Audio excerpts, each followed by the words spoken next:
Somebody sent me this video yesterday, and they said, I feel like this sentiment is kind of widespread within Bitcoin right now.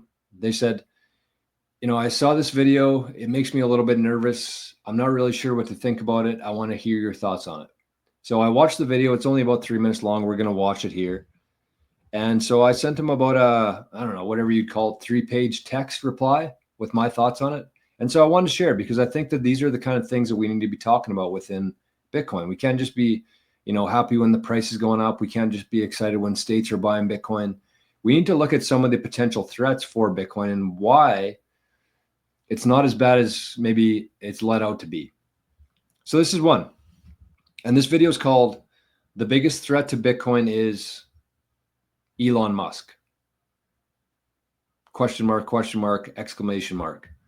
So we're going to watch this and then I'm going to share my thoughts on it, but I want to hear what you guys think of it as well after hearing it before I say anything.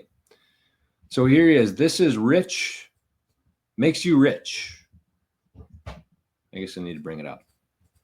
But it's interesting, and I wouldn't show it, just like the video we watched last week. I wouldn't show if there was no like merit there at all and it was kind of just like completely out to lunch. There's some good points here. So we're going to watch this video and then we're going to talk about it and see what we think about it. When you're evaluating an investment decision, you have to look at all the possible extinction level events that exist. The black swan, if you will. For Bitcoin, what is it? What is Bitcoin's biggest risk? It has the Lindy effect. It survived for 15 plus years as an open protocol, permissionless, decentralized. The beauty of its ingenuity is apparent to virtually all and has exceeded at times $100,000 price level. So what am I talking about as the risk to Bitcoin? Unfortunately, it's our old friend Elon Musk at Doge. Just imagine if he's able to clean up the government such that we have 0% inflation. What would be the purpose for somebody in the West to own Bitcoin? This is all while they're trying to spread the US dollar using a dollar denominated token like Tether or USDC or whatever it is that they come up with. Yes, Bitcoin has other advantages. It's decentralized, it's permissionless. But for the majority of people, one of the main reasons to purchase Bitcoin is because it sucks up the liquidity that the government injects into the system. It acts as a sponge for this liquidity. Therefore, if that liquidity dries up, if the US government no longer has to borrow money because it's balanced its books by some miracle, thanks to old Elon, the demand for Bitcoin will dry up. Yeah, it'll still have value. It'll definitely still be worth something. It's still a collector's item. There are still people in other countries that aren't privy to the US system and will want something to store their wealth in. And there are going to be people that want to be able to take their wealth with them and don't want to be at the mercy of the US government. But for the average citizen, there's going to be no need for Bitcoin. Thus, the price is going to stop increasing and may even go down as the demand for it drops. That's the reality that we're faced with, that in my opinion, it might be Elon Musk who is the biggest threat to Bitcoin that exists. Let me know if you think I'm right in the comments section below. Thumb up the video, and thanks for thinking about this. It's greatly appreciated. Let me know if I'm wrong. Peace.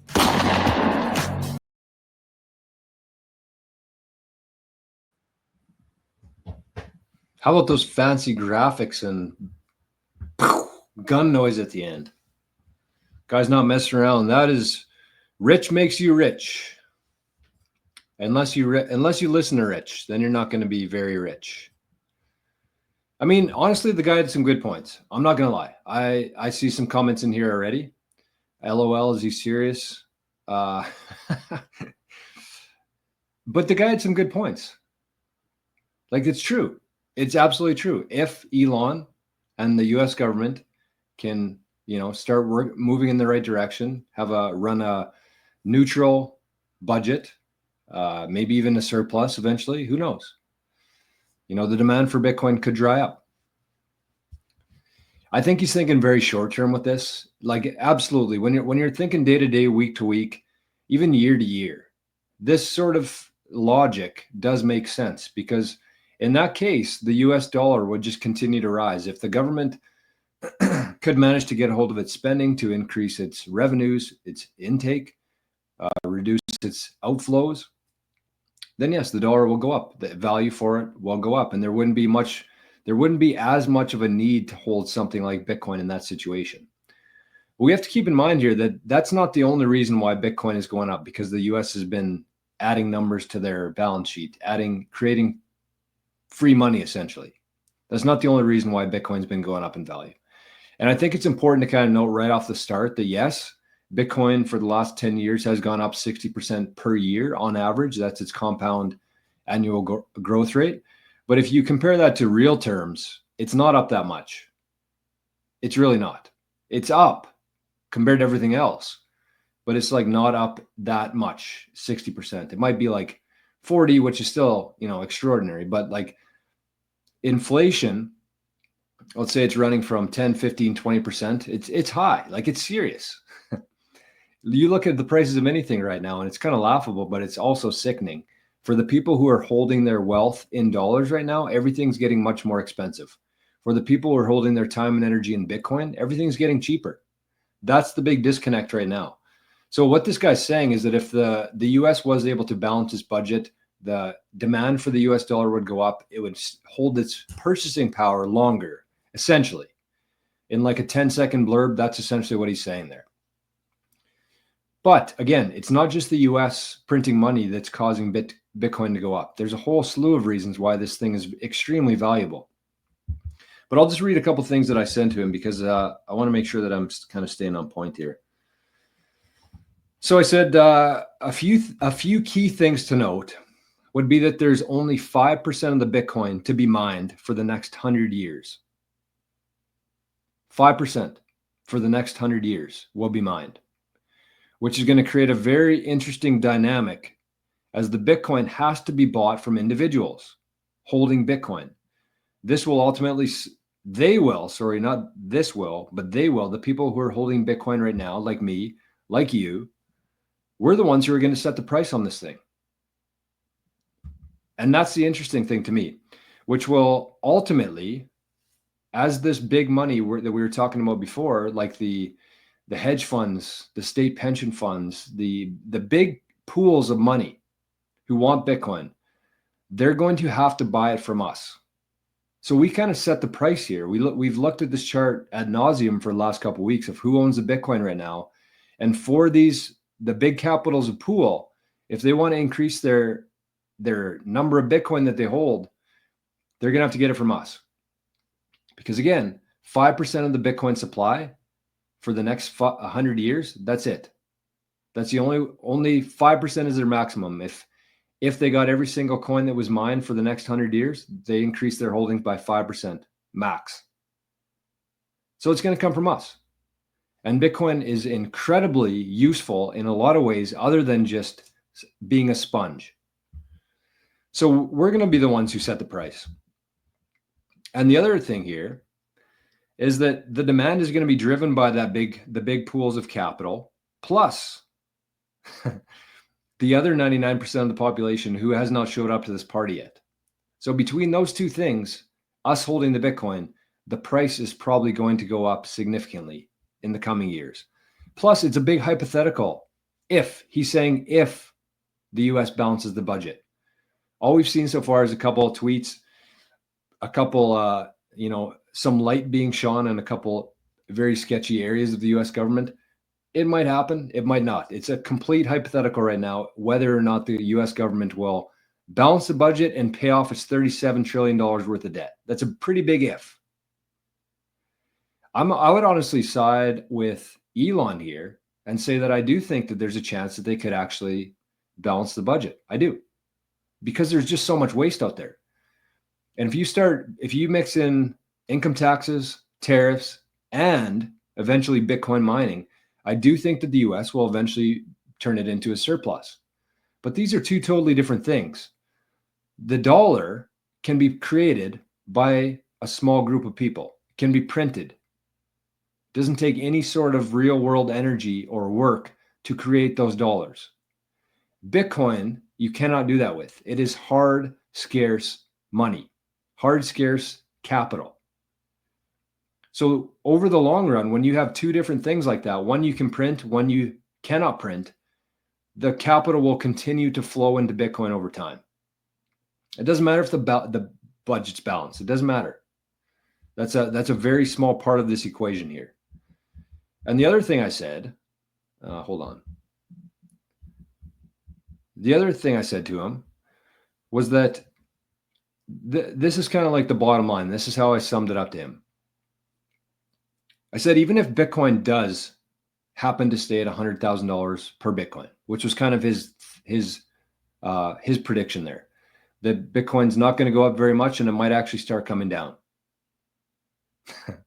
which, you know, it's possible for somebody like me. I know I do a show every day and I say that there's no ceiling on Bitcoin, because there's really not. But let's just go along with what Rich is saying here, and that we're going to stay at $100,000 forever. If that happens under this exact dynamic that we've been talking about here, if that happens, that means that the price of everything else has dropped significantly. So if the price of Bitcoin stays at 100K, we're going to see some serious deflation in every other aspect of society. Housing prices might be $50,000. That's what's going to have to happen here. It can't be both. It can't be both. So I said, like, forget about the fiat price here, because that is a complete illusion. Honestly, when you have the ability to create as much as you want and you have no idea how many units of those of that currency exist, it's a complete illusion. It's just a complete guess. So if you put that aside, if you take the fiat price out of this equation here, the purchasing power of Bitcoin will increase forever, purely based on supply and demand dynamics here. So the purchasing price will go up forever. And really, that's the only thing that matters at the end of the day.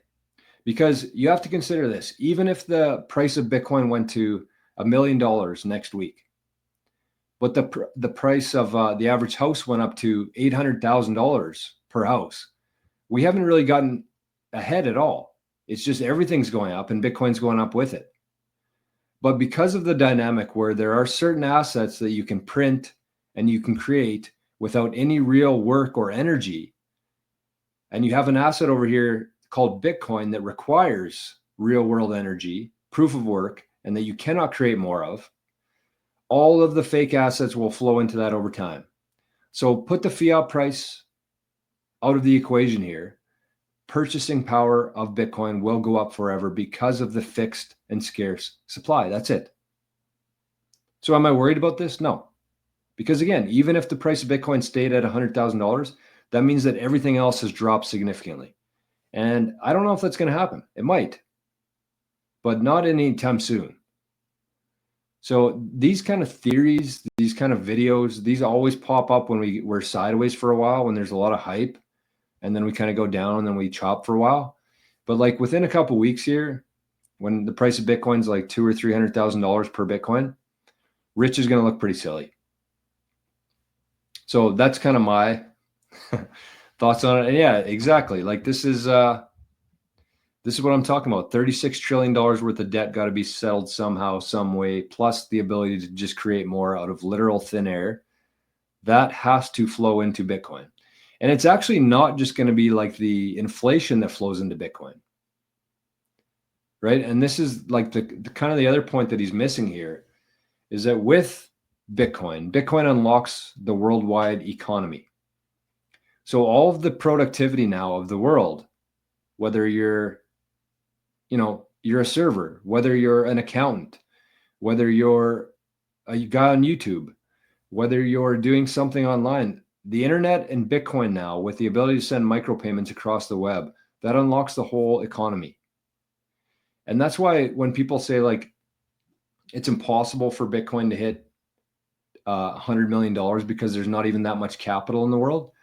Yeah, there's not enough capital in the centralized, controlled, manipulated system that we're used to here. Right? Because when you have the ability to control the monetary system, you decide basically what the ceiling is on this. It eventually runs away from you a little bit. but like you essentially get to control the cap on that. But when all of a sudden there's a new asset that's introduced that isn't able to be created out of thin air, that changes everything. And so now all of this capital that we're talking about here, the 36 trillion, all the money that's been created in the last 4 years, 40% of the total monetary supply, yes, that's going to flow into Bitcoin, but also just human potential forever is now going to flow into Bitcoin. Human potential is unlimited. The only limit on that is our imagination. And that is all going to flow into Bitcoin over time, with or without the US dollar, with or without Donald Trump, with or without Elon Musk. That is all. Bitcoin is the unlock to all of that human potential flowing into Bitcoin.